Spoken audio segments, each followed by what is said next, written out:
I'm not rewriting. That's how FOIA requests work. They can be orally or written. I can get you the state. I'm not writing anything. I can get you the state law memory. I don't care. I don't care. Second thing, this might actually pertain to you as the city administrator. What's with the threats of retaliation for me trying to file a complaint on an officer? That's what this form says. Literally a threat. Yeah. All complaints will be investigated and allegations are sustained. Appropriate disciplinary action will be taken against the officers. Keep in mind that if the investigation shows the officers are to be cleared of all allegations, that he or she or they have the right recourse against the complaint, whether civilly, criminally, or both. So they actually don't. They actually don't. And I don't want to debate this with you. Attorneys wrote this. Attorneys wrote this. So I will start by just briefly summarizing the position of the mayor and what happened. So briefly summarizing, I won't get too much into detail about repeating what's included in those items, but basically, many of the constitutionally protected rights that Mr. Jacob alludes to just don't really exist. There's not a constitutionally protected right to remain in a public building or to enter a public building freely as one wishes. Right. We discussed on the phone Friday. You guys are having a hearing to not trespass me. I thought. Well, if they ask you to leave, that's not how it works, because that's discrimination. You guys can't just. No. You can't just walk up to anybody. You're in a public building. Okay, you're in a public building. If you're in my home and I ask you to leave, you bet. That's a private building. You're confusing public and private offices. No, but it's not. It's public. You're confusing public and private, and your attorney should correct you on that. No. It's like your house. You are given the opportunity to take Mr. Jacob up on his offer. Mr. Jacob, you did not indicate that you had a disability until after you were... I said it in the video. No, can I finish my statement, please? You did not indicate that you had a disability until after you attempted to turn in the request. You didn't make a reasonable accommodation at that time. My disability with my handwriting, if you can't read this, you will not rewrite it. That's what you're telling me. My memory. I don't care. Are you going to double down and say you're going to write me for disorderly for speaking like you did downstairs? Yeah, if you kept using profanity, if I keep so profanity is disorderly. Hold on, I want to make sure you double down on that. Profanity can be used as disorderly conduct. So you're gonna arrest me for my words. I can tell you that your words. Say it loud. Say it proud. Say it loud. Say it proud, Mr. No with Mr. Bad Teeth. Come on now. Conduct.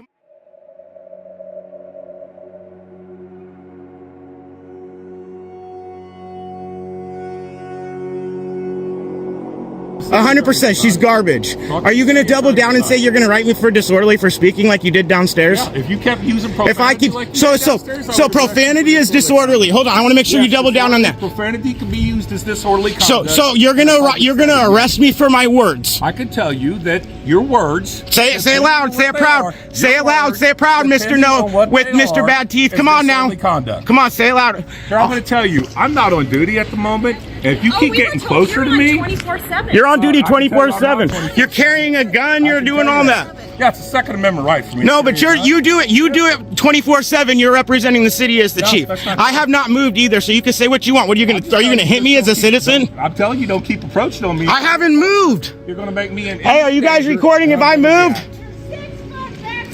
Have I moved?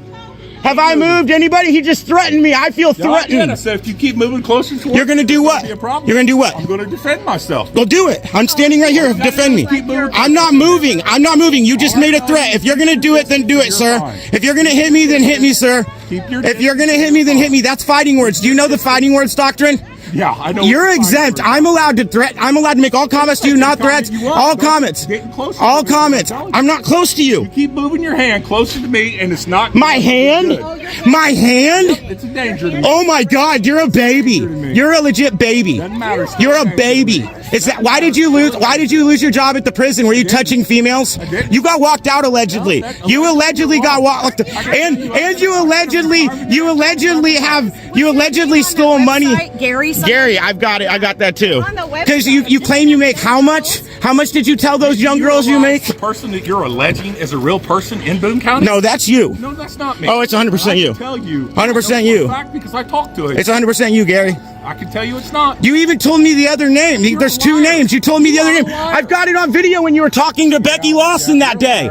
You said there's two accounts. There's two accounts and two different names, and you said one of the names. I called you Gray, which is one of the names. The other one is Gary. You answered to one. You're a liar. No, you're a liar. Keep going. Okay, I'm standing right here though. You still threaten me. I haven't moved. there all you want. Well, I'm gonna stand here until you leave. I'm gonna stand here until you leave. I might even stand behind you. That's all right. The minute you come closer to me and hands wave, there's gonna be a problem. I promise you that. Oh yeah, what are you gonna do? What are you gonna do? You're not scary, dude. Emily's more intimidating than you. You are fat and retarded looking. Okay, that's your choice. What I'm telling you is, just don't approach. I know. I'm about to go back in there and show him the video of this man out here threatening me. This fat, listen, and in the real world, this fat guy would not step to me. We both know that ain't true. Do we want to bet? In the real world, if you didn't have a badge.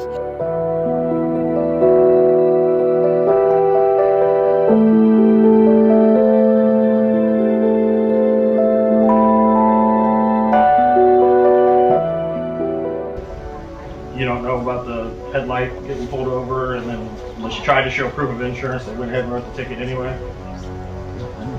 Well, it happened.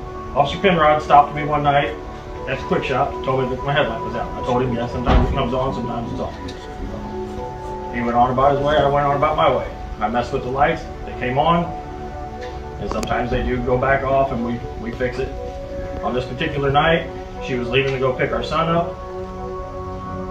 The car that Jones is usually in went by as she was leaving. I believe whichever officer was in that car seen the headlight out. So as she went down 54, another officer pulls her over. And then there becomes multiple officers for a headlight ticket. And I've seen several cars pass by several cop cars with headlights out, and they never get pulled over. The night that she got pulled over for this, earlier in the day, she got into it with Chief Jones in the parking lot here at City Hall. I don't think it's a coincidence that later on that night she gets two tickets. One, she had proof of the insurance. She had to wait for me to send it to her, but she had it before the stop was over. You know, Corey, it says it has to be produced upon demand. And it was by the time he came back up to the window. Okay, How do you know? You were stalking our kid. I was there. Yeah, you were creeping through the side window. Well, I'm trying, but he's not going to sit here and lie either.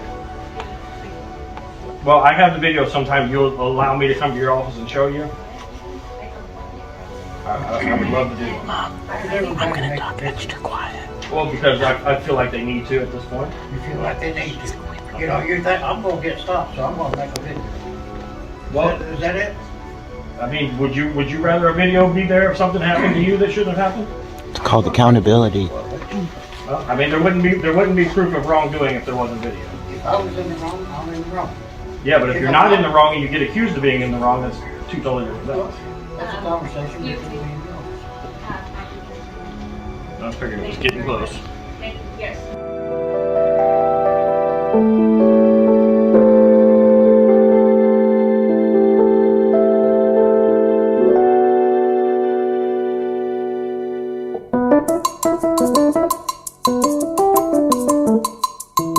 I got a question, just to save time. What is your complaint? Just, I don't have a complaint. You guys are having a hearing to not trespass me. I thought well, if they ask you to leave, that's. that's not how it works, because that's discrimination. You guys can't just No, you that's can't how just it walk works. up to anybody. You're and in a tell them- public building. Okay, You're we're in a done. public building. If you're in my But home and I ask you to leave, you best. That's a private building. You're confusing This public area and is private. private offices. No, but it's not. It's public. You're confusing public and private, and your attorney should correct you on that. No. It's like your house. You are Given the confusing me. opportunity to take Mr. Jacob up on his offer. Mr. Jacob, you did not indicate that you had a disability until after you. I said it in the video. No, can I finish my statement, please? You did not indicate that you had a disability until after you attempted to turn in the request. You didn't make a reasonable accommodation at that time.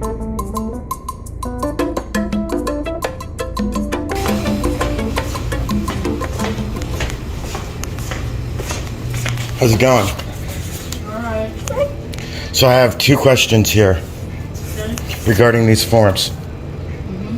All right, first of all, I need to know if you can read my handwriting. It's pretty plain. If not, I need you to rewrite this down I'm not rewriting. That's how FOIA requests work. They can be orally or written. I can get you the state. I'm not writing anything. I can down get you for the state law memory. I don't care. So even under state law, you're refusing to help me. What if so my disability with my handwriting, if you can't read this, you will not rewrite it. That's what you're telling me. Kelly, I am disabled. If you can't read my handwriting, you're telling me you will not write it. The state law states that FOIA requests can be orally or physically. I can give you my request orally. It is up to you to get it. I want to know who is with the chief, the rank, salary, and disciplinary records of the officer that was with the chief that banged on my vehicle the other night. I also would like the disciplinary record of the chief and the officers. I'm not giving my name. That is against the law. I don't have to give you anything but a way to contact me. That's my email.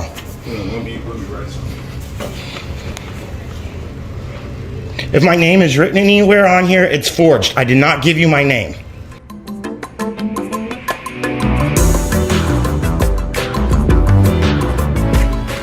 My request was when I was going with her, I said, I need you to read it. And I never held it in her face like what was said in the video, or you guys said. My video shows that I didn't ever put it up like this until I said I didn't want my name on it. But the fact of the matter That's the is, only you're time I sitting held here it up. today telling them that that's discrimination. That's your I'm not saying it's discrimination. I said what she did, if it's my ADA right that if she can't read my handwriting, she needed to write it herself and take it orally. It doesn't matter how I give it. It can be given orally or written physically. I tried to give it to her. I asked her to review it. She didn't But the even fact attempt is, to we review have it. your request. We've responded to But it. she didn't even attempt to review it. That's where all this started from. Then I went to leave. I went to make a couple phone calls, forgot that I was going to didn't schedule my appointment with the mayor due to my stop. That's why you guys keep telling me the stop doesn't matter. The stop is what this is all centered around. I would have never been here that day if I was not trying to identify the officer who smacked the side of my vehicle. Anybody who saw that, as soon as I drive off, Right. that's what I got. I get that. You guys don't want to do that. Right. But that's why I was here that day. okay, but we're gonna talk about the Okay, well then, what's next, I guess? I don't understand what you're saying.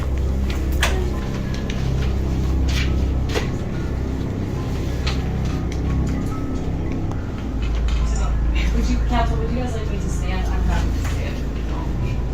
Back here.